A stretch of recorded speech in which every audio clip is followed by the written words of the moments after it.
ਉਹਦੇ ਉੱਤੇ ਨਾ ਉਹ ਸੀਟ ਦੇ ਉੱਤੇ ਨਾ ਇੰਜ ਕਰਕੇ ਨਾ ਜਣਾ ਇੰਜ ਬੈਠ ਉਹ ਤੇ ਪਾਗਲਾ ਮੈਂ ਕਰ ਦਵਾਂਗਾ। ਅੱਛਾ ਉਹਦੇ ਉੱਤੇ ਨਾ ਇੰਜ ਕਰਕੇ ਨਾ ਇੰਜ ਥੱਲੇ ਕਰਕੇ ਤੇ ਇੰਜ ਹੀ ਬਹਿ ਜਾਂਦਾ ਲੱਤਾਂ ਲਮਕਾ ਕੇ। ਲਓ ਜੀ ਇੱਥੇ ਰਫੜ ਬਣ ਗਿਆ। ਇਹ ਜਿਹੜੀ ਸੀਟ ਹੈ ਨਾ ਅੰਦਰ ਆਂਦੇ ਨੇ ਇਹ ਸੀਟ ਪਿਸ਼ਾਬ ਕਰਨ ਦਾ ਬੜਾ ਵਕਤ ਬਣਿਆ ਸੀ ਤੇ ਉਹ ਉੱਤੇ ਲੱਤਾਂ ਰੱਖ ਕੇ ਨਾ ਪੈਰ ਰੱਖ ਕੇ ਤੇ ਆਂਦੇ ਨੇ ਬੈਠੇ ਸਾਂ। ਉਹਦੇ ਬੈਠਾ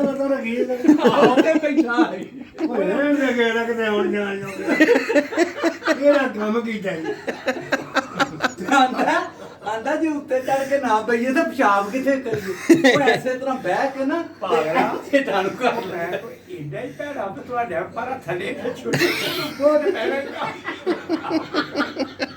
ਵਾਹ ਓਏ ਵਾਹ ਆ ਦਾ ਸਾਧੂ ਜੀ ਨੇ ਖੂਜ ਦੇ ਵਿੱਚ ਆ ਬੁੱਲੇ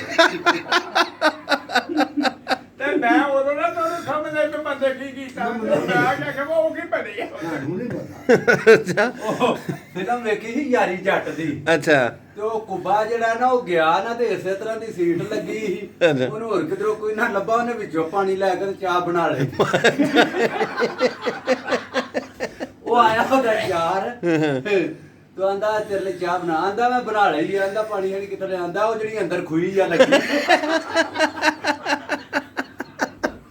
ਐ ਭਾਈ ਉਹ ਕੋਈ ਬੋਰ ਕੀ ਟਾਈਮ ਹੈ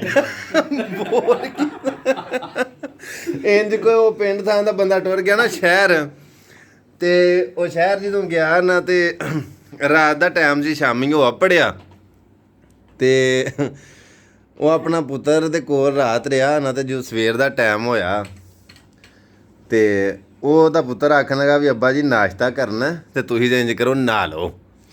ਤੇ ਉਹ ਪਿੰਡ ਥਾਂ ਦੇ ਬੰਦੇ ਨਲਕੇ ਛੱਡਣ ਗਿਆ ਸੀ, ਨਹਾ ਨੂੰ ਲੈਂਦੇ ਮੇਰੇ ਵਾਂਗੂ।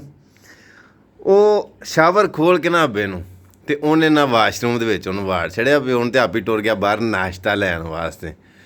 ਉਹ ਨਾਸ਼ਤਾ ਲੈਣ ਗਿਆ ਨਾ ਤੇ ਉਹ ਅੱਬੇ ਨੇ ਅੰਦਰ ਕੱਪੜੇ ਲਾਏ ਤੇ ਸ਼ਾਵਰ ਖੁੱਲ੍ਹਾ ਸੀ ਤੇ ਉਹ ਕੱਪੜੇ ਵੀ ਭੇਜ ਗਏ। ਕੱਪੜੇ ਲਾਂਦੇ ਲਾਂਦੇ ਨਿੱਕਾ ਜਿਹਾ ਵਾਸ਼ਰੂਮ ਸੀ ਤੇ ਉਹ ਭੇਜ ਭੁੱਜ ਗਏ ਤੇ ਉਹ ਪਾਣੀ ਖੁੱਲ੍ਹਾ ਤੇ ਉਹਨੂੰ ਪਤਾ ਨਾ ਲੱਗੇ ਬੰਦ ਕਿੱਥੋਂ ਕਰਨਾ। ਤੇ ਉਹ ਪੁੱਤਰ ਇਹ ਨਾਸ਼ਤਾ ਲੈ ਕੇ ਆਇਆ ਕੋਣਾ ਤੇ ਅੱਬਾ ਲੈ ਕੇ ਨਾ ਨਿਕਲ ਕੇ ਆਪਣਾ ਉਹ ਜਿਹੜਾ ਕੁਆਟਰ ਜਿਹਾ ਆਈ ਤੇ ਬਾਹਰ ਸੜਕ ਉੱਤੇ ਖਲੋਤਾ। ਉੱਧਰੋਂ ਬੱਸ ਆਈ ਪਿੰਡ ਵੱਲ ਨੂੰ ਜਾਂਦੀ। ਉਹ ਬੱਸ ਉੱਤੇ ਬਹਿ ਕੇ ਨਾ ਤੇ ਭਿੱਜਿਆਂ ਕੱਪੜਿਆਂ ਦੇ ਨਾਲ ਹੀ ਨਾ ਪਿੰਡ ਅੱਪੜ ਗਿਆ। ਤੇ ਉਹ ਪਿੰਡ ਵਾਲਿਆਂ ਨੇ ਪੁੱਛਿਆ ਘਰ ਵਾਲਿਆਂ ਨੇ ਵੀ ਤੁਸੀਂ ਆਈਏ ਗਏ ਤੇ ਹੈ ਸੋ ਬਾਜੀ ਸ਼ਾਮ ਵੇਲੇ ਤੇ ਐਡੀ ਛੇਤੀ ਪਿਛਾਂ ਪਰਤ ਆਇਓ, ਕੀ ਗੱਲ ਖੈਰ ਹੈ? ਉਹਨੇ ਆਖਿਆ ਖੈਰ ਖੂਰ ਨੂੰ ਛੱਡੋ, ਮੱਝਾਂ ਦੇ ਰਸੇ ਵਾੜ ਛੱਡੋ, ਜਿਹੜਾ ਪਾਣੀ ਮੈਂ ਸ਼ਹਿਰ ਖੋਲ ਆਇਆ ਨਾ ਉਹ ਪਾਣੀ ਪਿੰਡ ਆਇਆ ਬੜਿਆ ਹੈ ਨਾ। ਅਲੀਪੁਰ ਦਾ ਸਾਡੇ ਕੋਲ ਇੱਕ ਮੁੰਡਾ ਆ ਗਿਆ ਮਸ਼ੀਨ ਵਾਲਾ। ਉਹ ਆਂਦਾ ਇਹ ਇਸੇ ਤਰ੍ਹਾਂ ਗੱਲ ਹੋਈ ਬਈ PTCL ਦਾ ਨਾ ਫੋਨ ਲਵਾਇਆ ਕਿਸੇ ਬੰਦੇ ਨੇ ਪੈਟਰੋਲ ਪੰਪ ਤੇ। ਅੱਛਾ ਤੇ ਉਹਦੇ ਪਿਓ ਨੂੰ ਨਹੀਂ ਪਤਾ। ਅੱਛਾ ਤੇ ਉਹਨੂੰ ਕਿਧਰੇ ਕੰਮ ਜਾਣਾ ਪਿਆ ਗਿਆ ਤੇ ਉਹਨੇ ਆਖਿਆ ਅੱਬਾ ਜੀ ਇੱਥੇ ਬਵੋ ਤੇ ਜੇ ਕੋਈ ਫੋਨ ਆਇਆ ਨਾ ਬੈਲ ਹੋਈ ਨਾ ਤੇ ਉਹਨੂੰ ਦੱਸਿਆ ਜੇ ਭਈ ਇੱਥੇ ਨਹੀਂ। ਤੇ ਉਹਨੇ ਆਖਿਆ ਚੰਗਾ। ਉਹ ਟੁਰ ਗਿਆ ਤੇ ਉਹ ਮਗਰੋਂ ਫੋਨ ਆਉਣ ਲੱਗ ਪਿਆ ਤੇ ਉਹਨੂੰ ਪਤਾ ਕੀ ਪਿਆ ਕਰੇ, ਉਹ ਘਰ ਕੋਈ ਨਹੀਂ ਹੋ, ਉਹ ਇੱਥੇ ਕੋਈ ਨਹੀਂ ਹੋ। ਉਹਨੇ ਆਖਿਆ ਜਿਵੇਂ ਫੋਨ ਆਇਆ ਤੇ ਆਖਿਓ ਇੱਥੇ ਕੋਣ ਨਹੀਂ। ਉਹ ਵੱਜੀ ਜਾ ਬੈਲ। ਉਹ ਆਇਆ ਪਿੱਛੋਂ ਤੇ ਉਹਨੇ ਆਣ ਕੇ ਆਖਿਆ ਅੱਬਾ ਜੀ ਕੋਈ ਫੋਨ ਕਰੀ।